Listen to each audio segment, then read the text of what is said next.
Murdered by words. Star Wars fans are just impossible to please, study. Except everyone loves The Mandalorian. Maybe they should just form a coherent, well-thought-out story that actually feels like Star Wars. The first step to reducing your emissions is to know where you stand. Find out your carbon footprint with our new calculator and share your pledge today. I pledge not to spill 4.9 million barrels of oil into the Gulf of Mexico. How are we supposed to stop cheating on our girlfriends when we see such every day? Maybe just try doing what we do when we see men with more money than y'all every day. Appreciate what you've got and mind your damn business. I was always the fastest runner in my school and lots of women including teachers would suck my dick because of how cool and athletic I was. It's a pity you were homeschooled.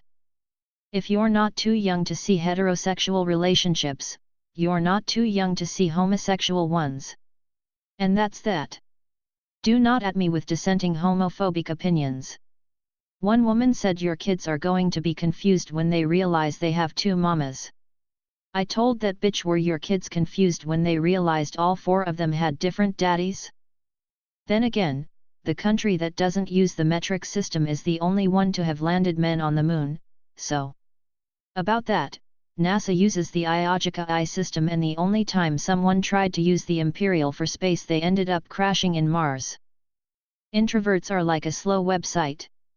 They might be the coolest site, but usually people don't wait that long for them to open. Extroverts are like pop-ups. So sad that people would rather take pictures instead of pushing the poor thing back into the ocean.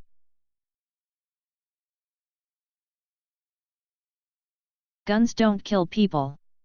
Dads with pretty daughters do. So what do dad of ugly daughters do?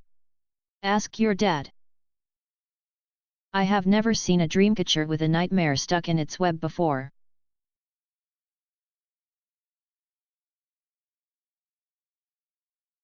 Bro, how the hell do you play piano on the streets and not get told off? I play piano at my house in a separate room and I get told off for. Because he plays it well. Quite frankly, any man over the age of 21 who's still playing video games is a lazy child who should get a second job and women should avoid them like the plague. Sorry, can't hear you over the sound of my McLarens. Thanks gaming. Sincerely. As 22-year-old man. Wages up. Jobs up. Stock market up. I blame Trump. Stan Lee was a bigot. He said Peter Parker could never be gay. So, stop with this Stan Lee worshipping. He not only refused to make Spider-Man queer, he also stated that Spider-Man should never be gay. If you continue to idolize him, then you are just as bad. He said Peter Parker shouldn't be gay because the character wasn't written with the intention to be queer. There is more to LGBTQ and inclusion than just queer-washing already established non-queer characters. And also, Peter Parker isn't the only Spider-Man. Stan Lee created X-Men to show how we shouldn't be discriminate or be afraid of people just because they are different. That's whom you are trying to paint as a bigot. Sit your dumb ass down. I listen to music so often that sometimes I measure how long it takes me to do something based on the amount of songs I listen to doing it. I do a similar thing with sex. I will make it to the end of the song one day.